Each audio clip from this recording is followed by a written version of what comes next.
Hello student, आप सभी का स्वागत है मेरे YouTube channel study with DP में। तो दोस्तों आज हम लोग करेंगे जाके यूपी बोर्ड का जो हम लोग हाई स्कूल की मैथ पढ़ रहे हैं जाके, जिसमें से हम लोगों ने स्टार्ट किया था अपना पहला चैप्टर वास्तविक संख्याएं। ठीक है ना। तो आज हम लोग स्टार्ट करेंगे जाके उसका लेक्चर नंबर 4। ठीक है। और आज के लेक्चर में जो हम लोग क्वेश्चन पढ़ेंगे जाके, ठीक है ना, ये क्वेश्चन हमारा हर बार यूपी बोर्ड में आता है जाके क्वेश्चन। ठीक, ये क्वेश्चन आपको मिलेगा ही मिलेगा। ठीक है ना। और इसमें से जो भी क्वेश्चन है, ठीक है ना, मैं आपको खुद ही 3 क्वेश्चन कराऊंगा जाके 2025 यूपी बोर्ड में आए हुए क्वेश्चन। ठीक है। मतलब ये नहीं कि एक ही पेपर में 3 क्वेश्चन, जैसे कि मेरे 7 सेट होते हैं जाके ना, तो ऐसे ही 3, एक क्वेश्चन किसी सेट में आया है, एक क्वेश्चन किसी सेट में, एक क्वेश्चन किसी सेट में। तो ऐसे में आप लोगों को 3 क्वेश्चन कराऊंगा जाके। ठीक है ना। तो देखो क्वेश्चन मैं आप लोग दिखा देना चाहता हूँ किस टाइप का क्वेश्चन होता है। जैसे कह रहा है कि √3 एक अपरिमेय संख्या है। क्या बोल रहा है कि सिद्ध कीजिए कि √3 एक अपरिमेय संख्या है। ठीक है ना। तो जब हमको ऐसे क्वेश्चनों को प्रूव करने को बोल दे कि ये सिद्ध कीजिए कि मतलब ये अपरिमेय संख्या है, तो देखो इसमें हम लोग बस 3 पॉइंट आप लोग याद रखना जाके, 2-3 पॉइंट ये याद रखना। ठीक, देखो पहला पॉइंट तो याद रखना जाके कि जो अभाज्य संख्या होती है, सॉरी परिमेय जो संख्या होती है p/q, ठीक, एक ऐसी संख्या होती है जहाँ पे p और q में, ठीक है ना, मतलब कि कोई भी कॉमन ना हो, मतलब कोई भी फैक्टर क्या हो, अभाज्य गुणनखंड कुछ भी कॉमन ना हो। यहाँ पे कॉमन ना हो कोई भी अभाज्य गुणनखंड। ठीक है ना, अभाज्य गुणनखंड। ठीक है ना, यहाँ पे कुछ भी कॉमन ना हो। ठीक, वो हमारा क्या होता है, p/q का शुद्ध रूप होता है। ठीक है ना। जैसे हम लोग बात करेंगे जाकर, जैसे कि 4/2, या हम लोग कह सकते हैं जैसे कि 12/8। ठीक है ना। अभी क्या है, अभी ये शुद्ध रूप थोड़ी है। अगर हम लोग इसको काटे तो इसको 4×3=12 और 4×2=8। अब देखो 3/2 में इसमें क्या है, इसमें कुछ भी कॉमन नहीं है, केवल क्या है, एक कॉमन है। तो एक कॉमन जब होगा उसको हम लोग बोलेंगे p/q का शुद्ध रूप। तो पहला पॉइंट आप लोगों को ये याद रखना है जाके। ठीक है ना। और दूसरा पॉइंट हम लोग बात करेंगे जाके, दूसरा पॉइंट आप लोगों को ये याद रखना जाके, जो कि सबसे इंपॉर्टेंट पॉइंट है। ठीक है ना। दूसरा पॉइंट ये कह रहा है कि यदि कोई संख्या, ठीक है ना, यदि किसी संख्या का स्क्वायर किसी संख्या से विभाजित होता है, यदि किसी संख्या का स्क्वायर किसी संख्या से विभाजित होता है, तो वो संख्या भी उस संख्या से विभाजित होगी। ठीक है ना। जैसे हम लोग समझेंगे जाके, पहला पॉइंट तो ये हो गया जाके। ठीक, दूसरा पॉइंट याद रखना जाके, मान लिया कि 2 जो है, ठीक है ना, ये 4 के स्क्वायर को विभाजित करेगी। 4 के स्क्वायर का मतलब 16। ठीक, 2 क्या करेगा जाके, 4 के स्क्वायर को 16 को विभाजित करेगा। ठीक, अब देखो 2 4 के स्क्वायर को विभाजित कर रहा है जाके, तो इसका मतलब ये है कि 2 जो है 4 को भी विभाजित करेगा। 2 जो है 4 को भी विभाजित करेगा जाके। तो ये पॉइंट बहुत ही ज़्यादा इंपॉर्टेंट है। ठीक है ना। देखो ये सवाल कुछ नहीं होता, ये सवाल बस देखो इसमें आपको बेसिक जानकारी होनी चाहिए, बस ये थ्योरिकल थोड़ा सा क्वेश्चन होता है जाके। ठीक है ना। और बाकी ये सवाल में होता ही कुछ नहीं है जाके। ठीक, जैसे कि मान लिया कि कोई 5 है, अगर ये 5 के स्क्वायर को विभाजित करेगा, 5 के स्क्वायर मतलब 25 को विभाजित करेगा, तो ये जो 5 है ये 5 को भी तो विभाजित करेगा ना। ठीक है ना। अब जैसे मान लिया कि जो 4 है, ठीक है, 4 मान लो कि 8 के स्क्वायर को विभाजित कर रहा है, तो ये 4 8 को भी तो विभाजित करेगा। ठीक, तो याद रखना, अगर कोई संख्या किसी संख्या के स्क्वायर को विभाजित करती है तो वो संख्या उस संख्या को विभाजित करेगी। ठीक, ये पॉइंट हो गया जाके। जैसे मान लिया कि क्वेश्चन हम लोग इस रूप का लिखेंगे जाके, मान लिया कि p जो है, ठीक है ना, अगर मान लिया कि q स्क्वायर को विभाजित कर रही है, अगर p हमारा q स्क्वायर को विभाजित कर रहा है, ठीक, तो जो p होगा हमारा ये q को भी विभाजित करेगा। ठीक, तो ये हो गया जाके हमारा सेकेंड पॉइंट, पॉइंट नंबर 2। ठीक है ना, ये आपको पता होना चाहिए। ठीक है ना। पहला पॉइंट क्या हो गया जाके, पहला पॉइंट ये था कि जो कोई अगर परिमेय संख्या होती है, p/q होती है, ऐसा शुद्ध रूप होता है कि उसमें एक के अलावा कुछ भी कॉमन ना हो, तो उसको हम लोग कहते हैं कि वो परिमेय संख्या है। ठीक, अगर p और q में एक के अतिरिक्त तो कोई भी अभाज्य गुणनखंड क्या हो, उभयनिष्ठ ना हो या सर्वनिष्ठ ना हो, तो उसको हम लोग बोलते हैं कि वो हमारी एक परिमेय संख्या है। ठीक है ना। और दूसरा पॉइंट ये याद रखना कि अगर कोई संख्या किसी संख्या के स्क्वायर को विभाजित करती है तो वो संख्या उस संख्या को भी विभाजित करेगी। ठीक, तो ये 2 पॉइंट हो गए जाके। ठीक है ना। तो ऐसे ही बस कुछ छोटे छोटे पॉइंट है जाके हम लोगों को याद रखने जाके, ठीक है ना।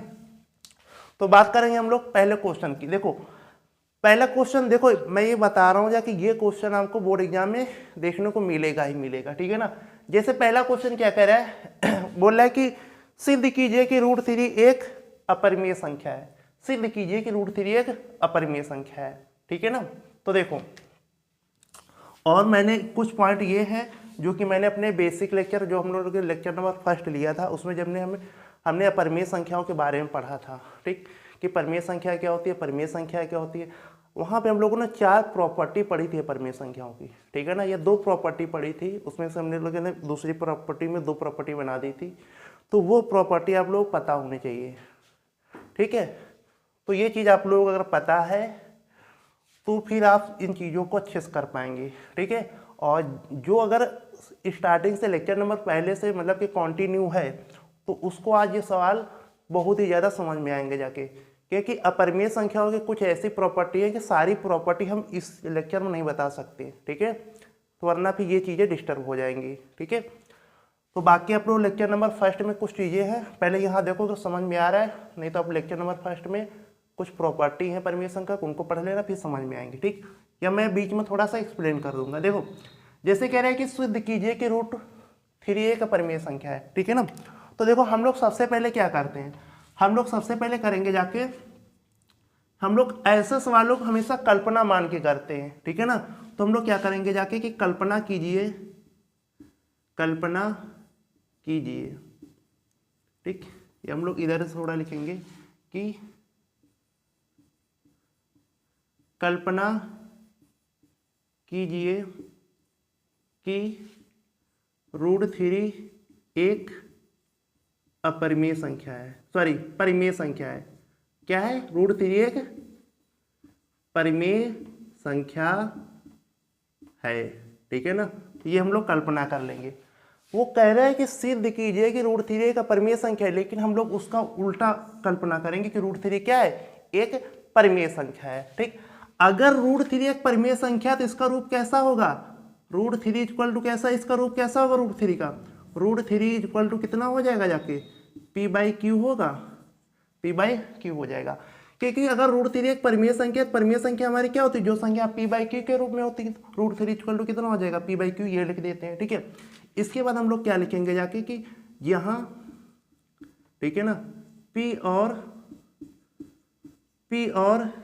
q में, जहाँ p और q में एक के अतिरिक्त, ठीक है ना, एक के अतिरिक्त, ठीक है ना,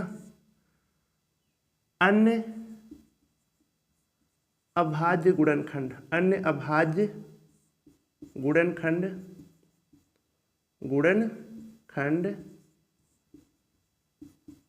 सर्वनिष्ठ या उभयनिष्ठ, बात एक ही होती है, सर्वनिष्ठ नहीं है, ठीक है ना। तो अभी मैंने जो बोला था p/q तभी शुद्ध रूप बोला जाएगा जब उसमें एक के अतिरिक्त कोई अन्य अभाज्य गुणनखंड सर्वनिष्ठ ना हो। इस पॉइंट को आप लोग ध्यान में रखना, ठीक है ना, क्योंकि हम लोग इसी का अपोजिट लास्ट में करते हैं, ठीक है। अब देखो अगर ये √3 इक्वल बराबर p/q है तो यहाँ से हम लोग क्या करेंगे जाके, फिर इसके नीचे हम लोग क्या करते हैं जाके, दोनों पक्षों का वर्ग करने पर, क्या करेंगे, दोनों पक्षों का वर्ग करने पर, ठीक है। तो जब हम लोग यहाँ से दोनों पक्षों का वर्ग करेंगे तो √3 क्या आ जाएगा, 3 हो जाएगा, और इधर क्या आ जाएगा p² हमारा q² आ जाएगा। कितना आ जाएगा, p²/q² आ जाएगा। तो हम लोग क्या कर लेंगे, q² equal to p²/3, q² equal to p²/3। अब देखो अगर q² इक्वल टू p²/3 लिखा है तो इसका मतलब ये है कि जो p² है, ठीक है ना, p² 3 से क्या है, 3 से विभाज्य है। इसका मतलब यही हो गया ना कि p² 3 से क्या है, विभाज्य है, ठीक है। अगर p² 3 से विभाज्य है तो p भी 3 से विभाज्य है, p भी 3 से विभाज्य है, क्योंकि यही तो मैंने आप लोग एक पॉइंट बताया था। एक पॉइंट मैंने अभी आप लोग ये बताया था और दूसरा पॉइंट ये बताया था कि अगर किसी संख्या का स्क्वायर किसी संख्या से विभाज्य है तो वो संख्या भी उस संख्या से विभाज्य होगी। जैसे कि अगर पी स्क्वायर 3 से विभाज्य है तो पी भी तो हमारा 3 से विभाज्य है, तो बस हमने उसी चीज को लिख दिया कि पी स्क्वायर 3 से विभाज्य है तो पी भी हमारा 3 से विभाज्य है। ठीक, अब जब हमारा पी भी 3 से, इसको देखो ये थोड़ा सवाल बड़ा होता है, ठीक, लेकिन नंबर भी अच्छे देता है, ठीक है ना। अब पी भी हमारा क्या 3 से विभाज्य है। अब हमारा अगर पी 3 से विभाज्य है तो इसका मतलब ये है कि p/3 बराबर क्या आ जाएगा, कुछ p/3 बराबर कितना आ जाएगा, कोई नंबर आएगा। ठीक, जैसे कि अगर हम ये देखें कि मान लो कि 12 को आप 4 से विभाजित करोगे, अगर 12 4 से विभाजित है तो सामने कोई नंबर आएगा ना, तो 4 3 12 कट के 3 आएगा ना। तो ऐसे ही अगर हमारा p भी 3 से विभाज्य है, p 3 से विभाजित p बराबर कोई नंबर नहीं आएगा। ठीक, अब हम लोग क्या कर देंगे, p = 3n कर देंगे। यहाँ से देखो यहाँ पे हम लोग क्या मान लेंगे, इसको आप इक्वेशन नंबर फर्स्ट मान लो तो ज़्यादा समझ में आएगा। ठीक, जो q² = p² है, इसको हम लोग क्या मान लेंगे, इक्वेशन नंबर फर्स्ट मान लेंगे। ठीक है ना। अब यहाँ से क्या आ गया, जाके p = 3n आ गया। ठीक, अब हम लोग यहाँ पे क्या करेंगे, जाके देखो ये जो p का मान है, p का मान, ठीक, समीकरण 1 में रखने पर, समीकरण 1 में रखने पर, ठीक है ना, समीकरण 1 ये है, p का मान यहाँ रख देंगे तो q² = कितना आ जाएगा, 3n का होल स्क्वायर बटे में 3, ये आ जाएगा जाके। ठीक, तो यहाँ से कितना आ जाएगा जाके कि 9n² बटे 3 आ जाएगा। ठीक, तो 3 से 3 हमारा 3 बार कट गया तो q² = कितना आ गया जाके, 3n² आ गया। q² = कितना आ गया जाके, 3n² आ गया। ठीक है, अब हम यहाँ से ये बना सकते हैं कि q² / 3 = n², ये लिख सकते हैं ना। यहाँ से हम लोग ये चीज़ लिख सकते हैं। ठीक है, अब जब हम लोग ये चीज़ यहाँ पर लिख सकते हैं तो यहाँ फिर से हम लोग एक चीज़ देखेंगे कि जब इधर हमारा 3p² के नीचे था तो यहाँ पे 3 मतलब p² 3 से विभाज्य है तो p भी 3 से विभाज्य है। अब यहाँ पे देखो, अगर जब 3q² के नीचे आ गया तो हम लोग यहाँ पे ये लिखेंगे कि q², ठीक है ना, q² क्या है, 3 से विभाज्य है, q² 3 से विभाज्य है। ठीक, अब जब q² 3 से विभाज्य है, ठीक, तो q भी तो हमारा 3 से विभाज्य होगा ना, q भी 3 से विभाज्य है, q भी 3 से विभाज्य है। ठीक, अब देखो अगर q भी 3 से विभाज्य है, ठीक, तो हम लोग ये लिख सकते हैं ना कि q/3 बराबर कोई नंबर आएगा, q/3 क्या आ जाएगा, 3 से विभाज्य तो कोई m आएगा। जैसे मैंने बताया नहीं था कि अगर 8 मान लो हमारा 2 से विभाज्य है तो बगल में कोई नंबर नहीं आएगा 4।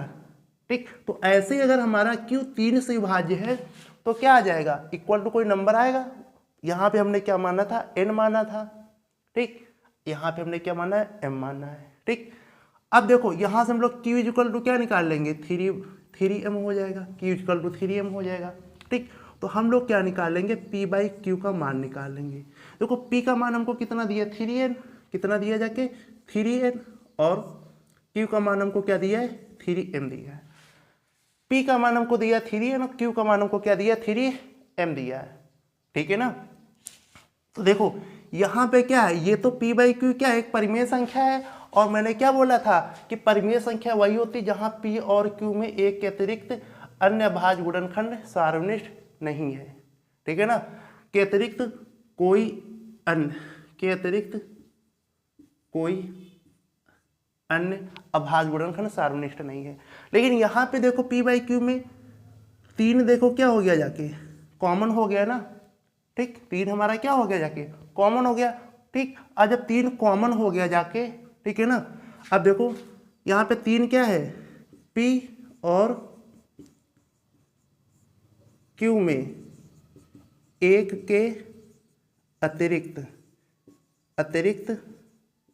ठीक सार्वनिष्ठ गुणनखंड है।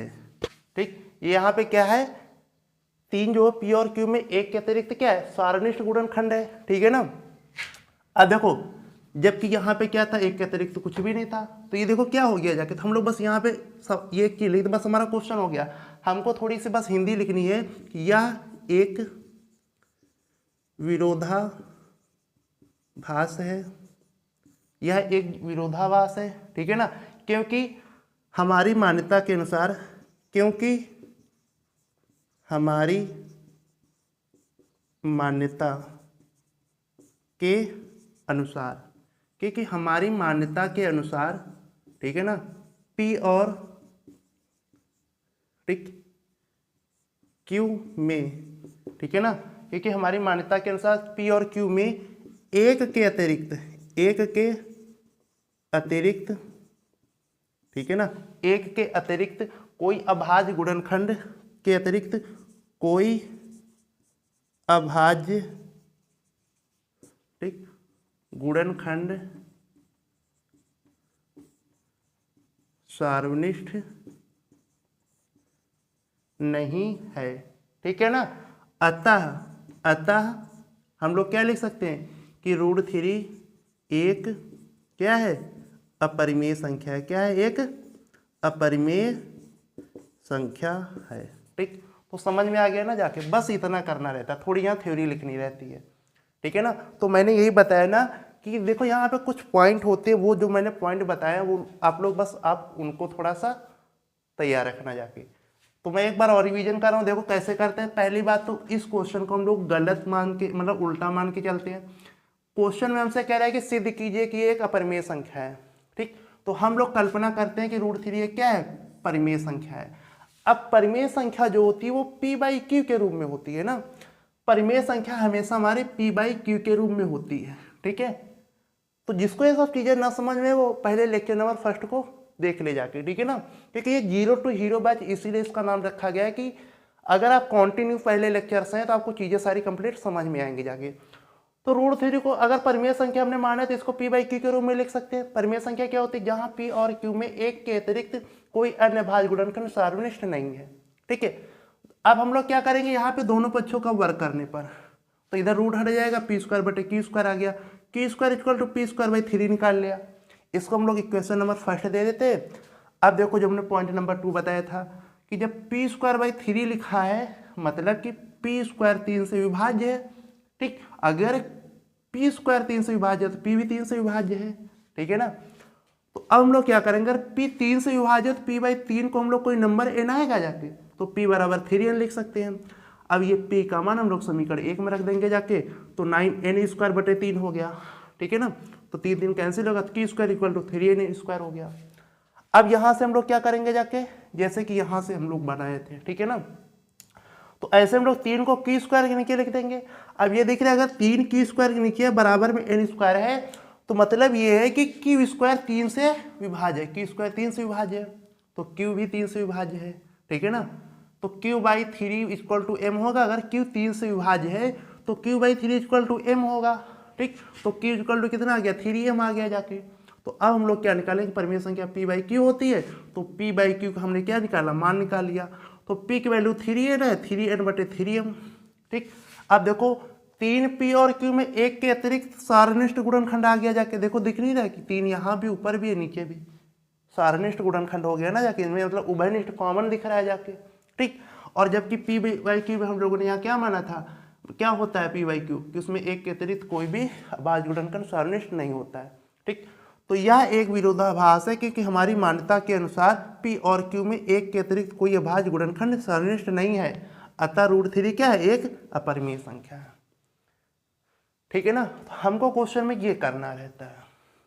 तो समझ में आ गया ना ऐसे क्वेश्चनों को हम लोग कैसे करते हैं, ठीक है ना। तो बात करेंगे हम लोग अपने क्वेश्चन नंबर 2 की, ठीक है ना। और ये क्वेश्चन आपको बोर्ड एग्जाम में जरूर देखने को मिलेगा, हमेशा मिलेगा। मैं ऐसे आप लोग 4-5 क्वेश्चन कराऊंगा जाके, ठीक है ना। और मतलब अभी भी हम लोग प्रैक्टिस करेंगे, फिर वहाँ 2-3 क्वेश्चन करेंगे, ठीक है ना। तो अब हम लोग बात करते हैं जाके अगले क्वेश्चन की। देखो अगला क्वेश्चन जैसे हमसे कह रहा है कि सिद्ध कीजिए कि √2 एक अपरिमेय संख्या है। क्या बोला है कि सिद्ध कीजिए कि √2 एक अपरिमेय संख्या है। हम लोग सेम ऐसे ही करेंगे जाके, ठीक है ना। क्या करेंगे जाके कि कल्पना कीजिए, कल्पना, ठीक है ना, कल्पना कीजिए। अब आप लोग समझ में आएगा, आप लोग ध्यान से बस समझिए इधर ना, एक बार थोड़ा लंबी सांस लीजिए और इधर ध्यान से समझिए। देखो, कल्पना कीजिए कि √2 एक परिमेय संख्या है। क्या है? एक परिमेय संख्या है। कल्पना कीजिए कि √2 क्या है? एक परिमेय संख्या है। ठीक है ना? तो हम लोग √2 को क्या लिख देंगे? √2 इक्वल टू p/q लिख देंगे।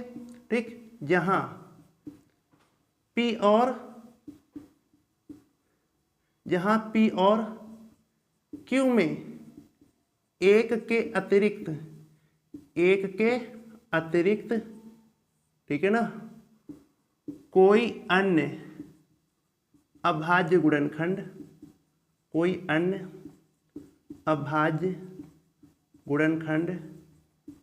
ठीक है ना, सर्वनिष्ठ या उभयनिष्ठ नहीं है। ठीक है ना? तो वही होता है हमारा p/q का शुद्ध रूप। अब हम लोग क्या करेंगे, जाके दोनों पक्षों का वर्ग करने पर, दोनों पक्षों का ठीक है ना, दोनों पक्षों का वर्ग करने पर, दोनों पक्षों का वर्ग करेंगे तो कितना हो जाएगा? इधर 2 आ जाएगा और इधर p²/q² आ जाएगा। ठीक है ना? तो यहां से हम लोग ऐसे लिख सकते हैं कि p² इक्वल टू ठीक है, या हम लोग ये लिख सकते हैं कि q² इक्वल टू p²/2, मतलब इसको इधर कर दिया, इसको इधर कर दिया। ठीक है ना? अब यहाँ पे देखो, फिर हम लोग वही लिखेंगे जाके कि p² ठीक है ना, p² जो है 2 से क्या है? विभाज्य है। p² 2 से विभाज्य है। ठीक, क्योंकि अगर p² इनके 2 लिखा बराबर में कुछ आ रहा है, मतलब ये है कि p² 2 से विभाज्य है। ठीक है ना? तो अगर p² 2 से विभाज्य है तो p भी 2 से विभाज्य है, p भी 2 से विभाज्य है। देखो, ये वाला बस आप लोग पॉइंट कैसे समझना है। मैंने ये बोला है कि अगर मान लो कि 2 का स्क्वायर, 2 जो है 6 के स्क्वायर को विभाजित करता है, मतलब 36 को विभाजित करता है, तो 2 जो है वो 6 को भी विभाजित करेगा। ठीक है ना? तो ये मतलब है। तो ऐसे अगर p² 2 से विभाज्य है तो p भी 2 से विभाज्य है। ठीक है ना? तो अब हम लोग यहां से क्या करेंगे जाके कि अगर p 2 से विभाज्य है तो p/2 को हम लोग क्या लिख सकते हैं? इक्वल टू n नहीं लिख सकते हैं? p/2 इक्वल टू हम लोग n लिख सकते हैं ना? तो यहां से क्या आ जाएगा? यहां से आ जाएगा कि p इक्वल टू 2n आ गया। ठीक, यहां से क्या आ जाएगा? p इक्वल टू 2n आ जाएगा। ठीक है? अब देखो, हम लोग ये क्या करेंगे जाके कि इसको हम लोग यहाँ पे इसको हम लोग समीकरण 1 मान लेते हैं। ठीक, अब ये जो p बराबर 2n है तो p का मान समीकरण 1 में रख देंगे। समीकरण 1 में रखने पर ठीक, समीकरण 1 में रख देंगे। ये जो p बराबर 2n है इसको हम लोग यहाँ पे रख देंगे, तो q² इक्वल टू कितना हो जाएगा? 2n का स्क्वायर बटे में 2 हो जाएगा। ठीक, तो यहाँ से क्या आ जाएगा? 4n² बटे में 2, 2 से काट देंगे 2 बार, तो q² इक्वल टू कितना आ जाएगा? 2n² आ जाएगा।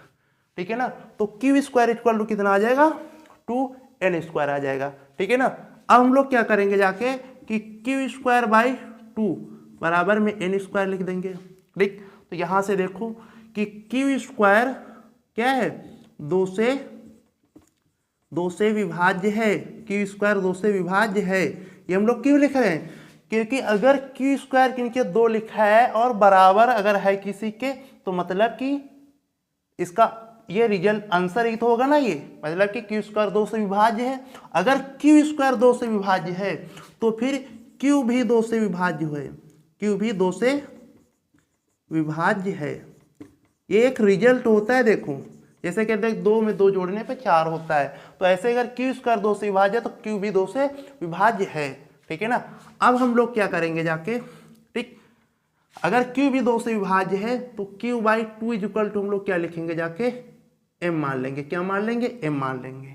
ठीक, अभी हमने क्या माना था? p/2 को n माना था, ऐसे q/2 को m मान लेंगे। यहाँ पे क्या था कि अगर p भी 2 से विभाज्य है तो p/2 को हम लोग n लिख सकते हैं। ऐसे ही यहाँ पे अगर क्यू भी 2 से विभाजित q/2 को हम लोग m लिख सकते हैं, ठीक है ना। तो यहाँ पे q इक्वल टू कितना आ गया जाके 2m आ गया। आप देखो आगे क्या करेंगे, तो q इक्वल टू कितना आ गया जाके 2m आ गया। अब हम लोग p/q का मान निकालेंगे, ठीक। तो p/q कितना है, देखो p का मान यहाँ पे कितना है 2n, तो 2n लिख दिया ऊपर, ठीक। ऊपर हमने क्या लिख दिया 2n, q का मान कितना है 2m, तो 2m लिख दिया। अब देखो p/q में यहाँ क्या था, यहाँ p/और q में एक के अतिरिक्त कोई अन्य भाज्य गुणनखंड सर्वनिष्ठ नहीं है। जबकि यहाँ देखो p/q में देखो ये क्या हो गया, कॉमन हो गया ना 2, ठीक। देखो सर्वनिष्ठ का मतलब कॉमन ही होता है, ठीक है ना। तो यहाँ तो देखो 2 कॉमन हो गया ना, ठीक है ना। तो हम लोग क्या करेंगे, जाके यहाँ पे ये लिखेंगे कि 2 जो है p और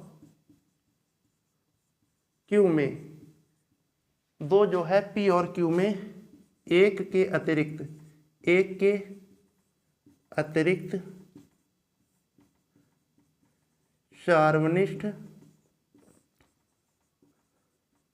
अभाज्य गुणनखंड है, ठीक। 2 जो है p और q में एक के अतिरिक्त क्या है, सार्वनिष्ठ अभाज्य गुणनखंड है, ठीक है ना। तो जबकि यहाँ क्या करा, तो कुछ नहीं, जबकि यहाँ पे देखो 2 दिख गया, ठीक। तो ये क्यों हुआ, तो हम लोग यहाँ पे ये लिखते हैं कि यह विरोधाभास है, ठीक है, जो कि, ठीक है ना, हमारी गलत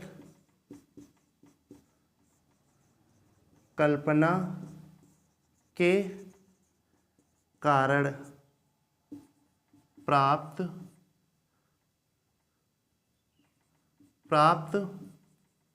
हुआ है, ठीक है ना। ये हम लिख सकते हैं कि जो कि हमारी गलत कल्पना कि p और q में एक के अतिरिक्त कोई अन्य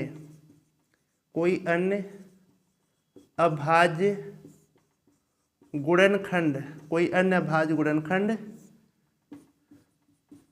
सार्वनिष्ठ नहीं है के, गलत कल्पना यहाँ से हम लोग ब्रैकेट लगा सकते हैं, के कारण प्राप्त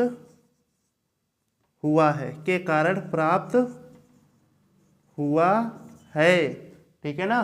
फिर लिख सकते हैं कि अतः √2 एक अपरिमेय संख्या, एक अपरिमेय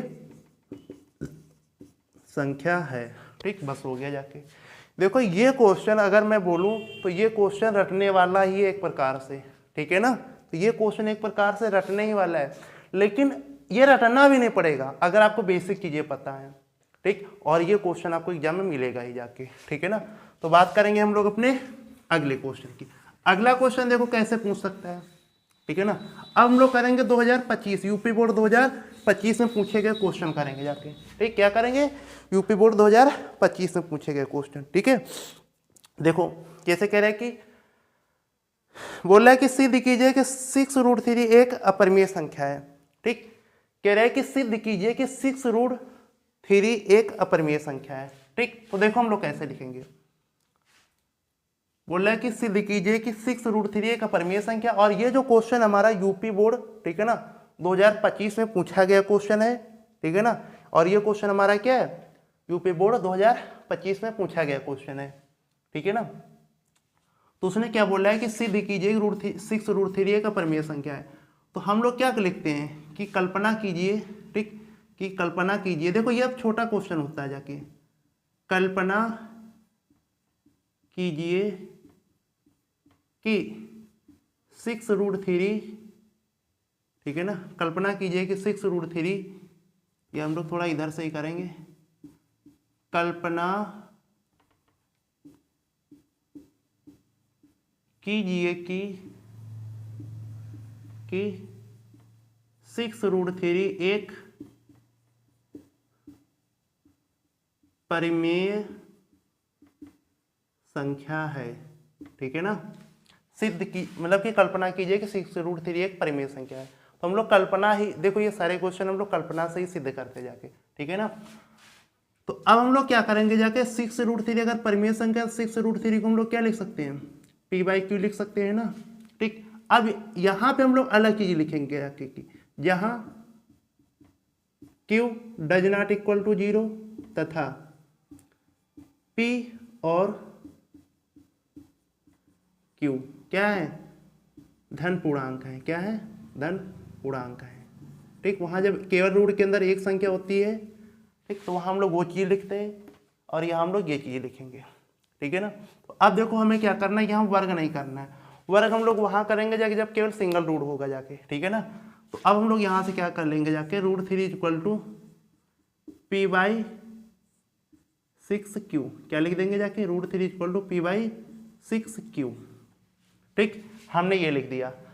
अब देखो अगर p और q धन पूर्णांक है, ठीक, पहले तो आप लोग ये समझो कि 6, p तथा q ये क्या है, ये एक धन पूर्णांक है। क्या है, एक धन पूर्णांक है। ठीक है, ठीक, अगर ये धन पूर्णांक है, ठीक, इसलिए ठीक p/6q क्या होगी जाके, एक परिमेय संख्या है। p/6q एक परिमेय संख्या है। देखो ये चीज रटने वाली नहीं है जाके, बस मैं यही कह रहा हूं। तो या तो आप चीजों को रट लो, लेकिन रटना नहीं, आप पहले लेक्चर आइए। ठीक, अब मैं समझा रहा हूं ये चीज कैसे लिखी गई है। देखो मैंने क्या बोला कि हम लोग इधर की बात कर रहे हैं। देखो अगर 6pq ये क्या धन पूर्णांक है, अब ये कैसे लिख दें, इसलिए p/6q एक परिमेय संख्या है। देखो p/q तुम्हारी परिमेय संख्या होती है ना। ठीक है ना, और p/q को हम लोग जब 6 हमारे क्या है, 6 भी तो एक परिमेय संख्या है। तो जब हम लोग किसी परिमेय संख्या को परिमेय संख्या से भाग करते तो एक आंसर परिमेय संख्या ही तो आता है। अगर हम लोग ये कह दे कि ये मान लो एक परिमेय संख्या है, अगर हम लोग इसको एक परिमेय संख्या 2 से भाग कर दे तो आंसर क्या रहेगा, तो 4 भी तो एक परिमेय संख्या है ना। ठीक, तो वही तो चीज मैं कह रहा हूं कि जहां पर 6p और q क्या है, ये धन पूर्णांक है, इसलिए p/6q क्या हो जाएगा, एक परिमेय संख्या होगा। ठीक, मतलब कि इधर जो RHS है ये तुम्हारा परिमेय संख्या है ना। ये सिर्फ देखो एक चीज होती है कि अगर हम लोग परिमेय संख्या, मैंने ये बताया था कि जब किन्हीं दो परिमेय संख्या को आप चाहे जोड़ो, चाहे गुणा करो, ठीक है, चाहे भाग करो, ठीक है, चाहे घटाओ, हमेशा आंसर क्या आ जाएगा, एक परिमेय संख्या ही आएगा। अब अगर आप किसी दो परिमेय संख्याओं को जोड़ रहे हैं, घटा रहे हैं, गुणा कर रहे हैं, भाग कर रहे हैं, तो हमेशा क्या आएगा, परिमेय संख्या आएगा। ठीक है ना, तो इसीलिए ये सारे जो परिमेय संख्या, ये भी एक कंप्लीट जो नंबर होगा ये भी परिमेय संख्या ही तो आएगा ना। तो बस हम लोगों ने चीज को ऐसे ही लिखा है। और दूसरा पॉइंट मैंने ये बताया था कि एक अगर कोई अपरिमेय संख्या है, ठीक है ना, तो कहने का मतलब है कि अगर एक परिमेय है और एक अपरिमेय है, ठीक, हम लोग उनको जब जोड़ें, घटाएं, गुणा करें, भाग करें, तो आंसर हमारा क्या आएगा, हमेशा एक अपरिमेय संख्या आता है। तो ये सारे रीजन हमने लेक्चर नंबर 1 में बताए हैं। ठीक है, तो ऐसे ही अगर हमारा p/q एक परिमेय संख्या है और उसमें हम लोग 6 का भाग कर रहे हैं, 6 भी एक परिमेय संख्या है, तो ये पूरा जो होगा ये परिमेय संख्या ही तो होगा ना। तो कहने मतलब हमने RHS को सिद्ध कर दिया कि एक परिमेय संख्या है, कह दिया ना कि इसलिए p/6q एक परिमेय संख्या है। ठीक, अब हम लोग इधर LHS की तरफ आएंगे। LHS की तरफ क्या आएंगे कि देखो चूंकि, ठीक है ना, ये सॉरी, चूंकि जो हमारा √3 है क्या है, एक अपूर्ण वर्ग संख्या है, अपूर्ण वर्ग है, संख्या है। सॉरी, हम लोग 3 को ले लेंगे कि 3 एक क्या है, अपूर्ण वर्ग संख्या है। ठीक, तो इसलिए क्या होगा जाके कि √3 क्या हो जाएगा, एक अपरिमेय संख्या है, अपरिमेय संख्या है, यही तो होगा ना। देखो अगर 3 एक अपूर्ण वर्ग संख्या है, मतलब कि वो रूट से नहीं निकल सकती। हमने परिमेय संख्या में क्या बताया कि वो संख्या जिनको हम लोग रूट से नहीं निकाल सकते वो संख्या हमारी होती हैं अपरिमेय संख्याएं होती हैं। ठीक, तो ऐसे अगर तीन एक अपूर्ण वर्ग संख्या है तो उसका हम लोग रूट लेंगे तो वो कहाँ निकल के आएगा ना बाहर, तो रूट 3 क्या हो गई, एक अपरिमेय संख्या हो गई जाके। ठीक है, और तो इसलिए और ऐसा कभी हो ही नहीं सकता है कि जो अपरिमेय संख्या हो, ठीक है ना, अपरिमेय संख्या, ठीक है ना, डज नॉट इक्वल टू परिमेय संख्या। परिमेय संख्या, मेरा कहने का मतलब ये है कि एक अपरिमेय संख्या और एक परिमेय संख्या कभी बराबर नहीं हो सकती हैं। ठीक है ना, मेरा कहने का मतलब ये है कि इधर तो हमने सिद्ध इसको कर दिया कि ये परिमेय संख्या है, इधर वाले को सिद्ध कर दिया कि ये परिमेय संख्या है। ठीक, तो अतः जो एक अपरिमेय संख्या और परिमेय संख्या कभी भी एक दूसरे के बराबर नहीं हो सकती। ठीक है ना, तो अतः रूट 3 क्या हो जाएगा, एक, अतः रूट 3 एक परिमेय संख्या है। अतः रूट 3 क्या है, एक परिमेय संख्या है। सॉरी 6 रूट 3 क्या हो जाएगा, एक अपरिमेय संख्या हो जाएगा, अपरिमेय संख्या। अतः 6 रूट 3 एक अपरिमेय संख्या है। देखो ये वाले सवाल तो थोड़ा आसान होते पिछले वाले से ना, ठीक है ना, तो बस सिद्ध हो गया जाके। हम लोग क्या दिखा देते कि LHS को दिखा देते कि वो परिमेय है और RHS को हमने सिद्ध कर दिया कि ये क्या है, ये एक अपरिमेय है। तो और इसलिए अतः अपरिमेय संख्या और परिमेय संख्या कहाँ बराबर हो जाएंगे, तो ये LHS RHS does not equal to होंगे हमेशा। ठीक, तो अतः 6 रूट 3 क्या है, एक अपरिमेय संख्या है जाके। बस इसमें इतना सा करना रहता, कुछ नहीं। और ये हमारा यूपी बोर्ड 2025 में पूछा गया सवाल है। ठीक है ना, तो हम लोग बात करेंगे जाके अगले सेट की, मतलब कि एक और क्वेश्चन ऐसा ही यूपी बोर्ड पूछा गया क्वेश्चन है। अगला क्वेश्चन देखो क्या कह रहा है, अगला क्वेश्चन ये कह रहा है कि सिद्ध कीजिए कि 3 रूट 2 एक अपरिमेय संख्या है। ठीक है ना, तो ये क्वेश्चन हमारा पेपर कोड होते हैं जैसे, ठीक है ना, ये बीजेड कोड है। ठीक, पहले वाला जो था वो BX कोड था। ठीक है ना, पेपर कोड होते हैं, 7 पेपर होते हैं। ठीक है ना, तो ऐसे अलग अलग होते हैं। ठीक है ना, तो कह रहे हैं कि सिद्ध कीजिए कि 3√2 एक अपरिमेय संख्या है। तो हम लोग क्या करेंगे जाके कि कल्पना कीजिए, कल्पना कीजिए कि 3√2 एक क्या है, परिमेय संख्या है। क्या कर लेंगे जाके, परिमेय संख्या है। ठीक, हमेशा हम लोग कल्पना उल्टी करते हैं जाके, जो पूछता है उसकी उल्टी कल्पना कर लिए। ठीक, अगर ये हमारी परिमेय संख्या है तो हम लोग ये लिख सकते हैं कि 3√2 इक्वल टू P/Q, हम लोग ये लिख सकते हैं ना। ठीक, 3√2 इक्वल टू P/Q। अब हम लोग यहाँ क्या लिखेंगे जाके कि जहाँ Q does not equal to 0 तथा P व Q क्या है, धन पूर्णांक है। ये क्या है, धन पूर्णांक है। ठीक है ना, यह हम लोग ये लिखते हैं। ठीक है ना, अब देखो, अब हम लोग यहां से क्या निकालेंगे, √2 इक्वल टू P/3Q। 3 को हम लोग इधर लेके आ गए। ठीक है ना, अब देखो हम लोग यहाँ पे क्या सिद्ध करेंगे, हम लोग यहाँ पे ये सिद्ध करेंगे, दिखाएंगे जाके कि ये जो RHS है इसको हम लोग दिखा देंगे कि ये परिमेय है, सॉरी परिमेय संख्या है। तो यहाँ पे देखो 3, P व Q ये क्या है, ये धन पूर्णांक है। ठीक है ना, इसलिए जो P/3Q होगा जाके क्या होगा जाके, परिमेय है। ये क्या है, एक परिमेय है। ठीक, ये क्या है, ये एक परिमेय है।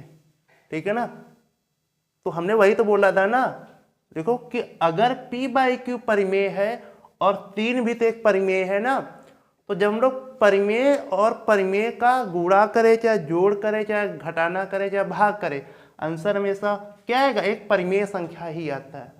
ठीक है ना, तो ऐसे ही ये हमारा सिद्ध क्या हो गया जाके कि इसलिए ये क्या है, RHS जो ये है P/3 Q हमारा क्या है, एक परिमेय संख्या है। ठीक, अब हम लोग RHS को LHS को सिद्ध करेंगे कि चूंकि दो क्या है, एक अपूर्ण वर्ग है, क्या है, एक अपूर्ण वर्ग संख्या है, ठीक है ना। अगर दो एक अपूर्ण वर्ग संख्या है, ठीक, तो इसलिए जो अंडर रूट टू क्या होगा, अंडर रूट टू क्या हो जाएगा, ठीक, अंडर रूट टू क्या होगा, एक अपरिमेय संख्या है, अपरिमेय संख्या है, एक अपरिमेय संख्या है। अगर कोई चीज रूट के अंदर अपूर्ण चीज है तो वो कहाँ रूट से निकलेगी, अपूर्ण का मतलब देखो क्या होता है, जैसे हमने कहा कि 4, ठीक है ना, 9, 16, 25, ये सब किसके वर्ग होते हैं, ये 2 का होता है, ये 3 का होता है, ये 4 का होता है, ये 5 का होता है, ठीक।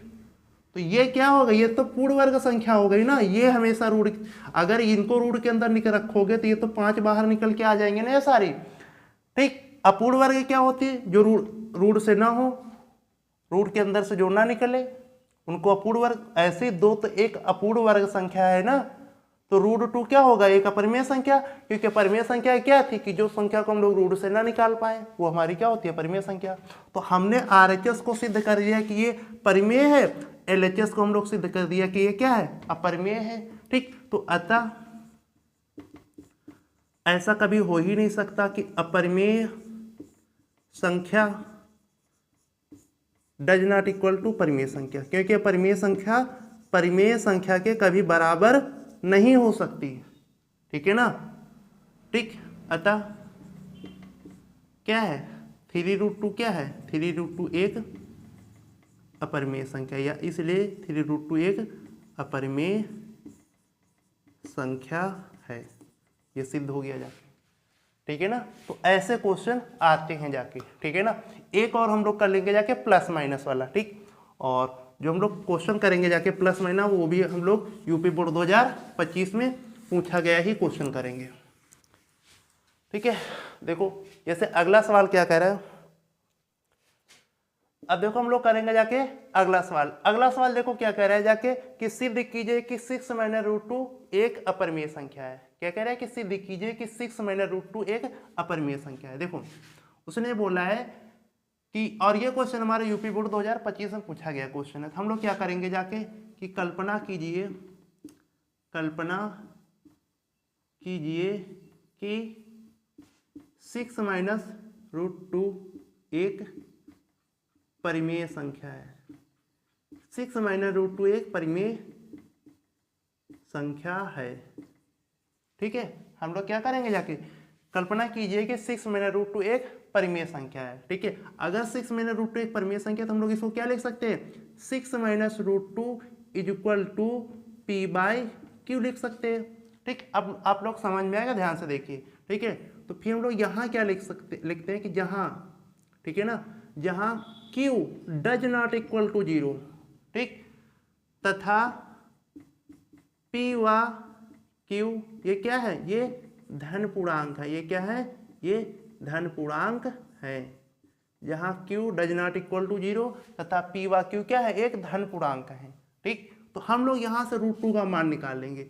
तो देखो अगर हम लोग √2 को इधर भेज दें तो 6 - p/q बराबर √2 हो जाएगा। 6 - p/2 बराबर क्या हो जाएगा, √2 हो जाएगा, ठीक। तो अब हम लोग पहले LHS को दिखा देंगे कि देखो 6, p और 6, p व q क्या है, धन पूर्णांक है। धन पूर्णांक या पूर्णांक कुछ भी कह सकते हो ना, पूर्णांक है, ठीक। तो इसलिए 6 - p/q क्या है, परिमेय है। 6 - p/q क्या है, परिमेय है, ठीक। देखो ये चीज हम लोग याद नहीं करते, ये चीज हम लोग इसी को देख के लिख रहे हैं कि अगर हम लोग एक, देखो 6 हमारी एक परिमेय संख्या है और p/q एक परिमेय संख्या है। अगर हम लोग परिमेय में से परिमेय को घटाते हैं तो हमारा आंसर क्या आता है, एक परिमेय ही तो आता है। तो बस इसीलिए हमने इसको लिख दिया कि 6 p व q धन पूर्णांक है, ठीक है। इसलिए 6 - p/q क्या है, परिमेय है। अब हम लोग रूट इसको दिखाएंगे, RHS को दिखा देंगे कि यह परिमेय है, ठीक। तो देखो चूंकि दो क्या है, एक अपूर्ण वर्ग है, अपूर्ण वर्ग है। ठीक है, अगर दो एक अपूर्ण वर्ग है तो वो अंडर रूट से बाहर नहीं निकलेगी ना, तो इसलिए ठीक अंडर रूट 2 क्या हो जाएगा, एक अपरिमेय संख्या है, एक अपरिमेय संख्या है। अंडर रूट 2 क्या है, एक अपरिमेय संख्या है। ठीक है ना, तो अतः अब देखो ये हमारा क्या हो गया जाके, ये हमारा हो गया जाके RHS। ठीक है, और ये हमारा क्या हो गया जाके LHS हो गया। ठीक, तो अब देखो अतः क्या कभी भी अपरिमेय संख्या बराबर हो सकती है परिमेय संख्या के, नहीं होती है, कभी भी नहीं बराबर हो सकती। ठीक है ना, इसलिए ठीक 6 माइनस रूट 2 या आता √6 में √2 एक अपरिमेय संख्या है। बस सिद्ध हो गया जाके। तो वो जो सिंगल वाला पूछता है उसमें कुछ ज़्यादा ही बड़ा होता है जाके ना, क्योंकि उसमें हमको 2 बार चीज़ें दिखानी पड़ती हैं। एक बार ये दिखाना पड़ता है कि p² 2 से विभाज्य किसी संख्या से विभाज्य है, फिर हमको दिखाना पड़ता है q² किसी विभाज्य है, फिर हमको p/q का मान निकालना पड़ता है।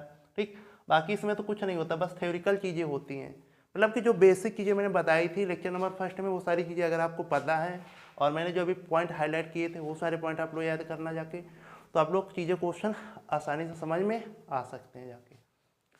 ठीक, तो देखो हम लोग करेंगे जाके, देखो हम लोगों ने ये जो क्वेश्चन किए जाके, ये क्वेश्चन आपको बोर्ड एग्जाम में जरूर मिलेंगे जाके। ठीक, बाकी जो भी क्वेश्चन होंगे जाके, तो जो हम लोग प्रैक्टिस क्लास लेंगे जाके उनमें प्रैक्टिस करेंगे जाके। ठीक है, तो हम लोगों ने 4 लेक्चर में इस पूरे चैप्टर को मतलब कंप्लीट कर लिया है। ठीक है, और जो भी 1-2 चीज़ें हैं जाके, ठीक है ना, तो उनको हम लोग करेंगे जाके अपनी नेक्स्ट क्लास में। ठीक है, तो यह मैं आप लोग 1-2 क्वेश्चन करा दे रहा हूँ। ठीक, ये हम लोग वो टॉपिक दूसरा है, आज इस लेक्चर में केवल बस एक टॉपिक रखेंगे। ठीक है, तो हम लोग मिलेंगे अपनी नेक्स्ट क्लास में। अगर आप चैनल पर भी नए हैं तो चैनल को जरूर सब्सक्राइब कीजिए। ठीक है ना, और कंटिन्यू लेक्चर नंबर 1 से लेक्चर नंबर 4 को देखिए, तो आप लोग सारी चीज़ें समझ में आएंगी। ठीक है ना, और हम लोगों ने जो हमारा पहला chapter UP board high school class का जो हमारा पहला चैप्टर है वास्तविक संख्याएं, उसको कंप्लीट कर लिया है।